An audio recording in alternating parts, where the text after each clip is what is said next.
nace la necesidad de empezar a trabajar en la ruta de la vida?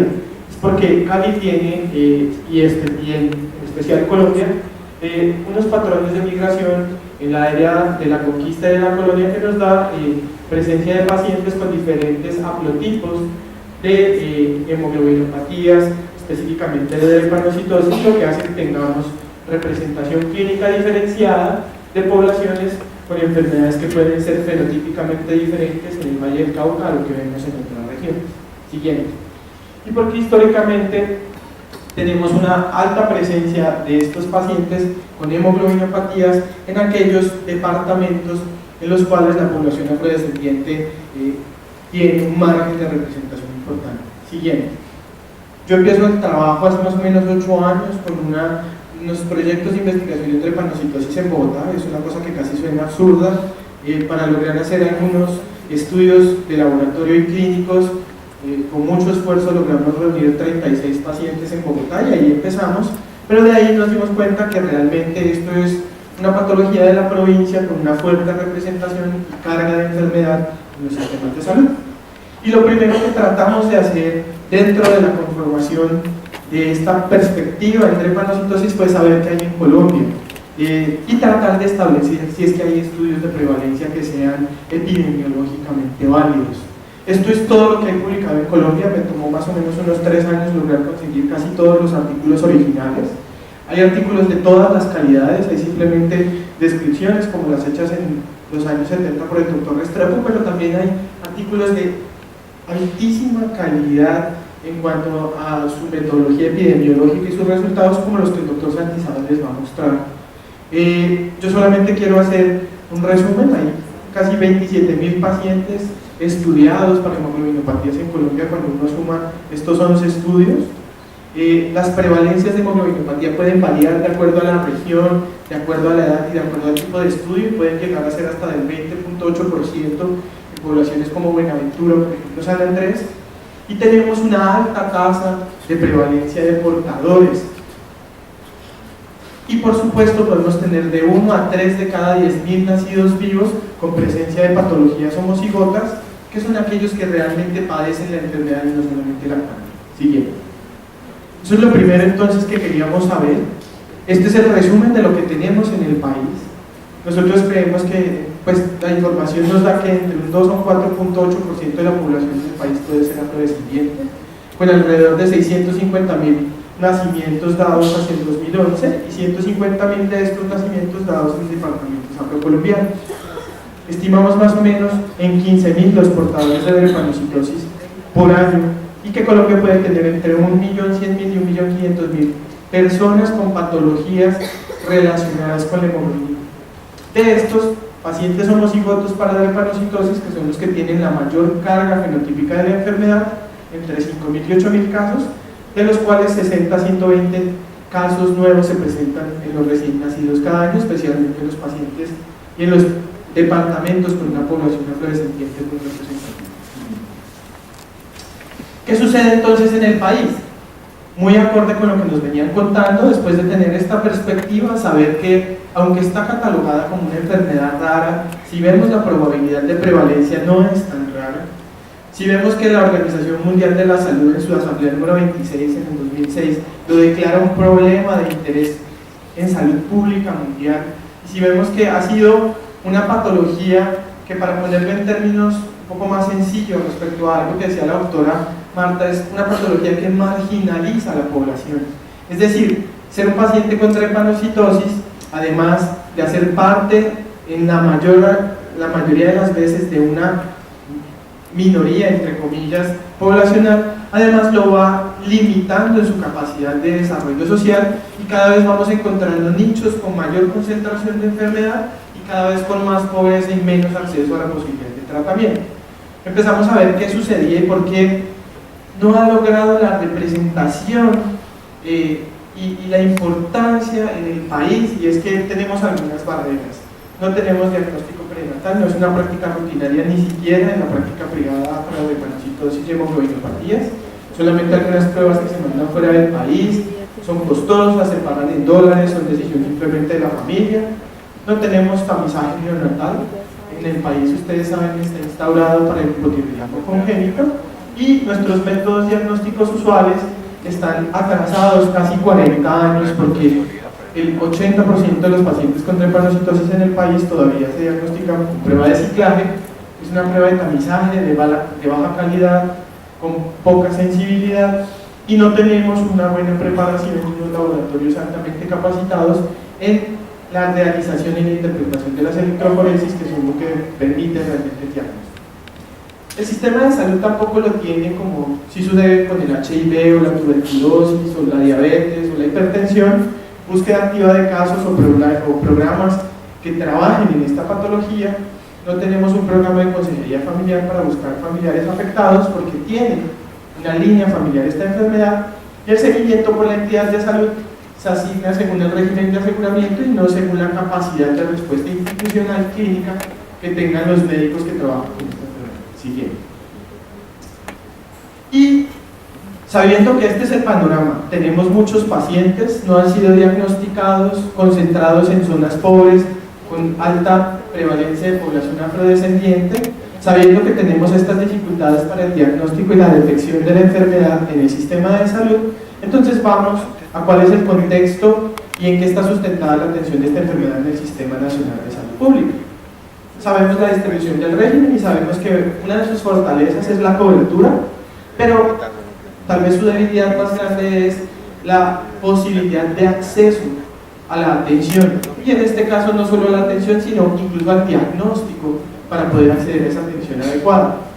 Todavía no existe en el país una guía nacional, o en ese momento era una de nuestras barreras, sin protocolo, sin un sistema de educación para los médicos en esta patología, con una atención que estaba referenciada solo al servicio de urgencias, y pues que francamente todavía no entra en ese panorama de ser una enfermedad de interés en salud pública. Siguiente.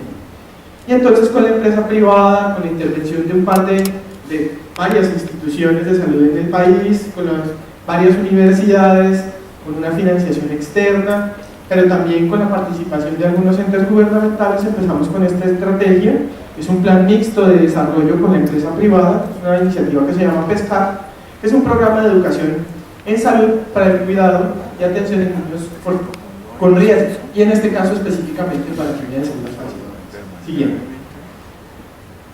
¿Por dónde empezamos? Lo primero que nosotros hicimos fue dar a conocer la enfermedad. Empezamos a visitar diferentes lugares donde la prevalencia de la enfermedad debía ser alta, donde los diagnósticos no se llevaban a cabo sino en aquellos pacientes con una enfermedad muy severa y solo se atendían en el servicio de urgencias.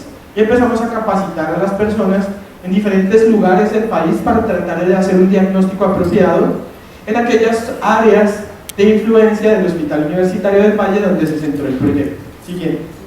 Después de educar a los médicos, educar a las familias, viajar a todas estas ciudades, recibir todo el apoyo de estas diferentes entidades, empezamos a ver que el diagnóstico se hacía cada vez más frecuente, pero no existía después del diagnóstico una clara ruta de atención para estos pacientes que tenían ya confirmada su anemia de células falciformes. Siguiente.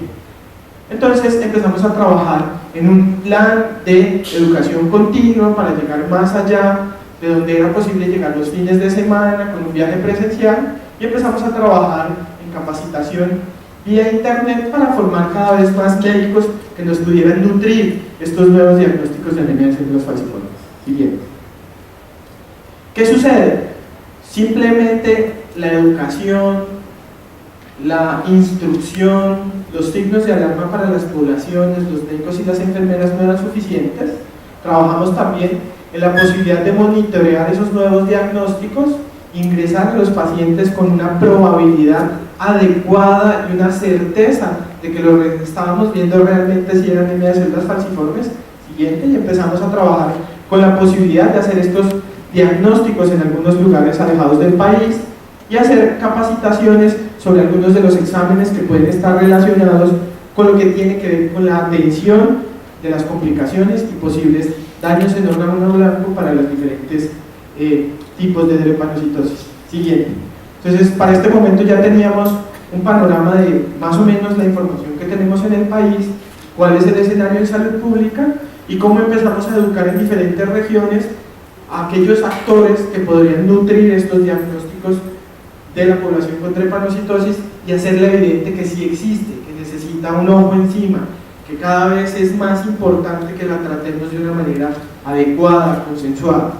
Y aquí empezamos a tener algunas dificultades en el acceso. ¿Por qué? Porque la drepanocitosis hasta hace más o menos unos 4 o 5 años era manejada por algunos entes académicos privilegiados que dictaban simplemente su concepto inamovible de cómo debería manejarse.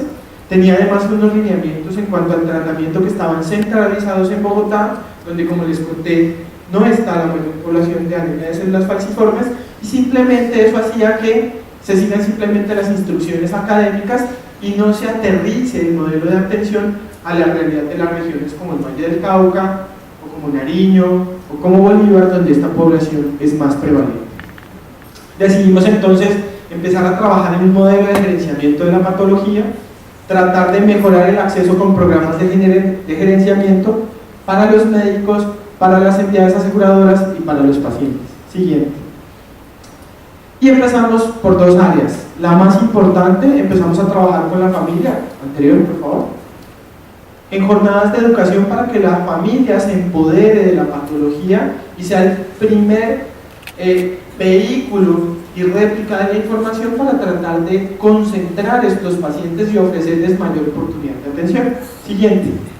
Y la otra cosa es que superamos los egos de los médicos, nos reunimos 11 médicos de todo el país, de diferentes áreas de la ciudad, y como en ese momento estaban en desarrollo las guías para atención de enfermedades hematológicas, que son un proceso muy importante, pero es muy costoso y toma muchísimo tiempo, decidimos construir un documento guía que aborda el área de gerenciamiento de la enfermedad, pero también la atención clínica. Es una aproximación que es muy similar a las guías que existen en el mundo, está aterrizada en la realidad del país. Por supuesto no tiene el peso epidemiológico de una guía basada en la evidencia, pero cuando uno lo compara con los resultados finales de las guías realizadas en otro país, pues no dista mucho de lo que debe ser práctico en el tratamiento de estos pacientes. También logramos superar entonces esos conceptos particulares y esas limitaciones en la atención clínica, porque a pesar de que lo hicimos personas que estamos empezando o en ese momento empezábamos en el área de hematología pediátrica, pedimos la revisión de personas que tenían ya un largo recorrido y que nos ayudaron a validar estos conceptos. Y finalmente, cuando teníamos algún tipo de disentimiento o diferencia, entonces llamamos a un experto internacional a que nos ayudara a dirimir esas diferencias de tal manera que fuera una guía concertada, sin intereses particulares, sin protagonismo, sino un proceso que le ofrezca la mejor ruta de atención a los pacientes en el contexto del país en ese momento. Siguiente. Entonces, la reunión, nuestro experto internacional, solo hubo 2 puntos en los que no logramos un consenso nacional, el experto dio su concepto, los 2 puntos diferenciados en el país quedaron consignados en el documento, de tal manera que si alguien quiere tomar una de las 2 posiciones estamos totalmente abiertos, pero la idea es ofrecerles un sustento, una hoja de ruta, una guía a aquellos médicos que quieren trabajar en esta patología tan importante. Siguiente. Ya no era entonces suficiente tener la ruta, ya teníamos un documento, pero faltaba materializarlo, hacer tangible este modelo de atención, y aquí hay algunas salvedades y algunos escollos que eran importantes sortear para poder hacer favorable la atención de los pacientes con drepanocitosis. Por ejemplo, hidroxiurea, que es nuestro principal medicamento, es la punta de lanza para la atención en los pacientes con drepanocitosis, no está registrada para el uso en la anemia de células falciformes en Colombia. Es un medicamento que estaba registrado todavía para la leucemia mieloide crónica. Es un medicamento que ya no se usa casi en leucemia mieloide crónica, es obsoleto, anacrónico ese registro, pero esto es una barrera que ustedes no se imaginan cómo es de difícil sortear para poder atender a estos pacientes. El gobierno, a través del Ministerio de Salud, considera que el nivel de evidencia es 2 más, con un grado de recomendación B, es decir, la hidroxiurea es efectiva para la anemia de células falciformes, incrementa el nivel de hemoglobina fetal, por lo tanto reduce hospitalizaciones y crisis. El costo es bastante bajo comparado con algún otro tipo de terapias. No hay suficientes estudios para determinar toxicidad y mortalidad, pero ya llevamos 30 años usando la hidroxiurea. Y no hay ningún estudio concluyente que implique que haya incremento en la teratogenicidad, carcinogenicidad o alteración en la fertilidad. No hay conceptos de costo-efectividad en Colombia. El concepto fue favorable condicionado, pero esto todavía nos genera un poco de dificultad. Nosotros podemos seguir los niveles de hemoglobina fetal porque están incluidos en el plan de beneficio, y Poema trabajó con la Corte Constitucional en esto, que es una sentencia que nos ha permitido sustentar el uso de la hidroxiurea aún más allá de este concepto de favorabilidad que dio el Ministerio. Es decir, fuimos actores y esta guía sustentó que un medicamento punta de lanza para el tratamiento de la drepanocitosis esté asequible a los pacientes. Siguiente. Tenemos también problemas con transfusiones, ustedes lo saben, el país no tiene una cultura de donación, la disponibilidad no es alta, la demanda es de casi 900.000 unidades al año y la donación solo llega a 550.000, la sangre tiene un costo, si la entidad o el asegurador la necesita, no importa la urgencia que tenga el paciente, debe pagarlo, tenemos demasiadas reacciones y estamos por debajo del estándar internacional en cuanto a donación y disponibilidad. Siguiente. Y otro punto importante pues es la sobrecarga de hierro, que es una condición crónica relacionada con el tratamiento de estos pacientes. Tenemos disponibilidad del diagnóstico, podemos tratarlo, pero nuevamente tenemos dificultades en el acceso a los medicamentos que pueden relacionarse con este tratamiento. Siguiente.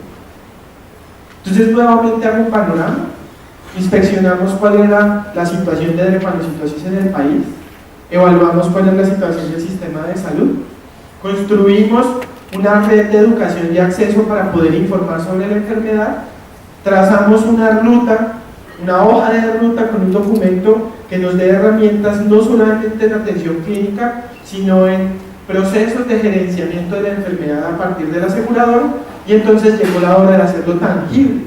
Esto es posible en la realidad, lo podemos volver un modelo replicable, somos capaces de llevarlo y aterrizarlo al terreno, y de aquí nace entonces el proyecto Ruta de la Vida. Y además decidimos una cosa que puede sonar un poco difícil, y es que lo quisimos instaurar en el lugar que tenía la población más comprometida, con mayores dificultades sociales, pero además con la mayor cantidad de barreras en todo el sistema de salud, que es el Hospital Universitario del Valle. ¿Por qué decidimos hacerlo así en una red privada? Porque si la ruta lograba ser exitosa en un sitio como el Hospital Universitario del Valle, va a ser replicable en cualquier institución del país. Porque en ese momento y ahora es una de las instituciones que tiene más dificultades en sus procesos de atención clínica. Siguiente. Esto es para resaltar lo que les mencionaba. La drepanocitosis es una patología que marginaliza a la población. ¿Por qué? Porque si yo tengo drepanocitosis, tengo crisis de dolor y no trabajo, no voy a ser futbolista, tengo infartos silentes y mi capacidad cognitiva se disminuye, tengo dificultades de socialización, se vuelve un gueto en el cual cada vez es más alta la prevalencia de la enfermedad, pero también es un gueto que cada vez se empobrece más. Por eso cada vez más hay más pacientes con drepanocitosis en Tumaco, en Buenaventura, en áreas marginales. Por eso cada vez la prevalencia, por ejemplo, puede ser un poco menor en Cali, donde la mezcla étnica, la migración va diluyendo la prevalencia de la enfermedad. Entonces, esta es una patología para trabajar en el progreso del país, para trabajar con los pobres, que va a marcar una diferencia, una disminución en esa inequidad tan marcada. Porque aquí se ven los pacientes o los colombianos más pobres en negro, aquí se ven los más desplazados y aquí se ven los más desnutridos. Y varias de estas áreas además corresponden a las áreas con mayor prevalencia de anemia falciformes.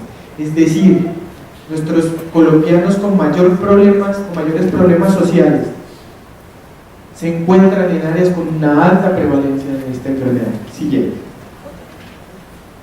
Este es el panorama que nos encontramos al empezar en la ruta. Entonces teníamos una población de pacientes de todos los regímenes de aseguramiento, de todos los lugares que son área de influencia de la enfermedad. Siguiente. Es algo que no es complicado. Lo que quisimos plasmar es una atención basada en el documento, que es bastante sencillo y que dice en palabras claras cómo manejar al paciente con anemia de células falciformes. Un hematólogo, cada vez que el paciente va, tiene una psicóloga, una trabajadora social y una enfermera. Esa enfermera se encarga de ayudarle en todo. Le consigue la cita, le saca la cita, le recuerda cuándo tiene que venir, le ayuda a gestionar los trámites con el asegurador. Cuando el paciente llega ahí, no tiene que esperar aburrido toda la tarde que hacía que la mitad de la consulta se vaya, sino que cuando llega tenemos una pedagoga que le da instrucción a los pacientes y una enfermera que está todo el tiempo en contacto con los familiares para aprender sobre la enfermedad. Y tenemos además una línea telefónica médica 24 horas para resolver todos los problemas clínicos y todos los problemas de barreras de acceso que tuvieron estos pacientes. Hacemos el diagnóstico gratis, cubrimos la electroforesis en un centro certificado que nos garantice que sí el paciente tiene drepanocytosis, cubrimos su transporte urbano y esto es un incentivo cada vez que el paciente va, le damos 4 tarjetas del mío para que se tome sus exámenes, para que vaya a los controles y para que vaya a gestionar sus medicamentos, les damos un refrigerio y la recreación durante las jornadas. Cada 6 meses hacemos una jornada educativa, hay una jefe dedicada a la atención y acompañamiento en los trámites y hacemos unas jornadas de corte transcraneal cada 3 meses. Es decir, le facilitamos la vida al paciente. Es un proyecto financiado desde la fundación, con apoyo de la industria privada, con toda la logística desde la parte pública del Hospital Universitario y la Universidad del Valle. ¿Qué garantizamos nosotros? Que el paciente llegue a la consulta, que si la urgencia se hace en la red de atención pública tenga un contacto para que nosotros sepamos dónde está, cómo le ayudamos a ese médico que podemos saber de la enfermedad y le ayudamos a gestionar sus laboratorios. ¿Y qué buscamos con estos pacientes centralizados? Menos hospitalizaciones, menos muertes, menos trasplantes, que puede ser el tratamiento definitivo pero es más costoso, y menos enfermedades crónicas de alto costo, porque estos pacientes van a hacer hipertensión pulmonar, van a hacer falla renal y necesitar diálisis, van a hacer retinopatía, van a hacer falla cardíaca, van a llegar al trasplante, van a hacer necrosis de la cabeza del fémur y requerir reemplazo de la cadera. Siguiente. ¿Qué ha sucedido en estos, desde marzo hasta ahora, en estos 17 meses larguitos? Esta es nuestra distribución de la población. Cubrimos todo el municipio de Cali con representación de toda la ciudad, con algunas áreas de concentración, por supuesto, donde la población afrodescendiente es mayor. Siguiente. Cubrimos además todo el departamento, pero también cubrimos áreas del departamento del Cauca y Nariño, por supuesto la mayor parte de la población es caleña. Siguiente. Tenemos representación en todo el departamento. Somos un centro que cubre una amplia área de influencia y que hemos cambiado la situación de estos pacientes en su tratamiento. Siguiente. ¿Qué ha pasado en estos 12 meses? Tenemos 281 pacientes concentrados, o sea que somos un centro que genera información en anemia de células falciformes. Somos el referente más grande en el país para información sobre anemia de células falciformes en pediatría.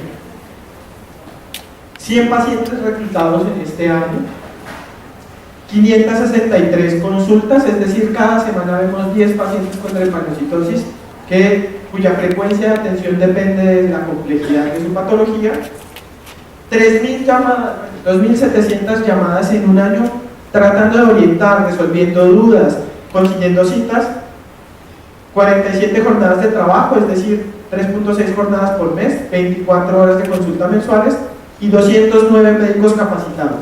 Porque cada vez que vamos a la ruta, llevamos a los internos, llevamos a los médicos generales, llevamos al equipo del hospital para que aprendan qué es la drepanocitosis. Siguiente.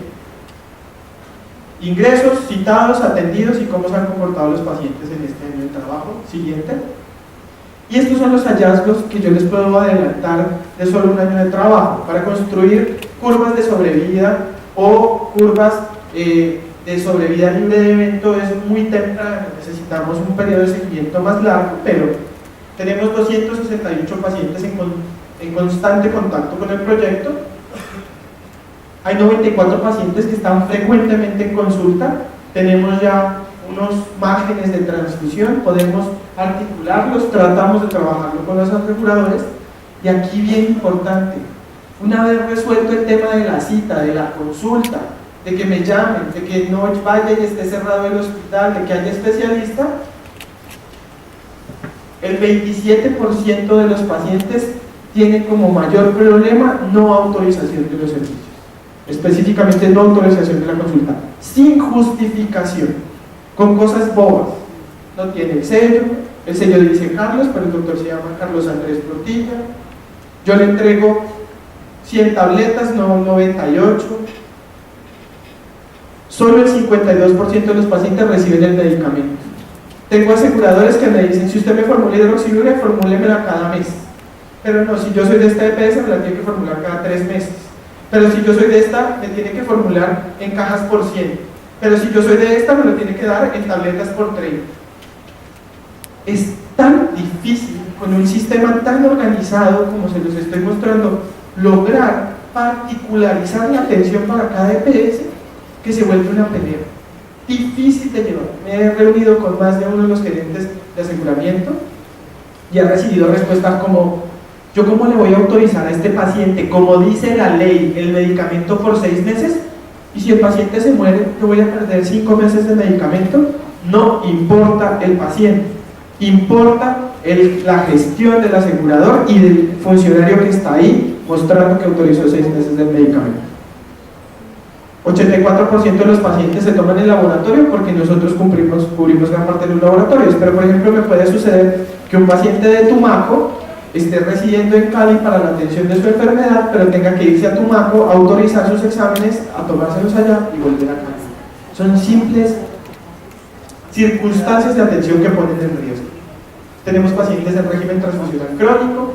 De todas maneras, aún con todas estas barreras, hemos tenido 3 veces menos crisis en este año, 52% menos hospitalizaciones y ninguna, cuando teníamos 3 por año, ninguna muerte relacionada con la patología en esa población de 280 pacientes. Siguiente. Estos son nuestros indicadores. Cada vez aumentamos nuestra población, cada vez se disminuyen los ingresos porque ya hemos agotado esos municipios que eran nuestra fuente. Necesitamos volver a ir ahí a la atención primaria, que entiendan, conozcan y reconozcan el paciente con drepanocytosis. Siguiente. ¿Cuáles son nuestros retos y cuáles creemos nosotros que son los puntos a trabajar? Instaurar el tamizaje neonatal universal y la Guía Nacional de Anemia de Células Falciformes. Incluir la hidroxiurea en el plan de beneficios de salud. Tener mejor información en hemoglobinopatías. Instalar unos centros de transfusión que permitan realizar tratamientos como transfusión crónica y exsanguinotransfusión.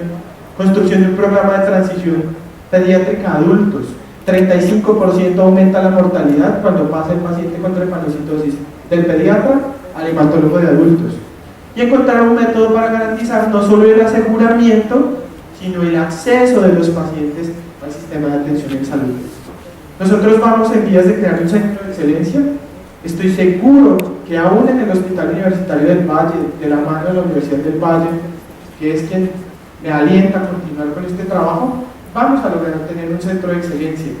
Las barreras de acceso van más allá de la capacidad de gestión del médico y solo se puede lograr en un trabajo articulado entre el área asistencial, los reguladores gubernamentales y los intereses del asegurador. Espero que esto sea valioso para dar a conocer lo importante que es la drepanocitosis en nuestro país. Estamos completamente dispuestos a compartir toda esta información con ustedes y quiero agradecerles mucho su atención. Muy bien.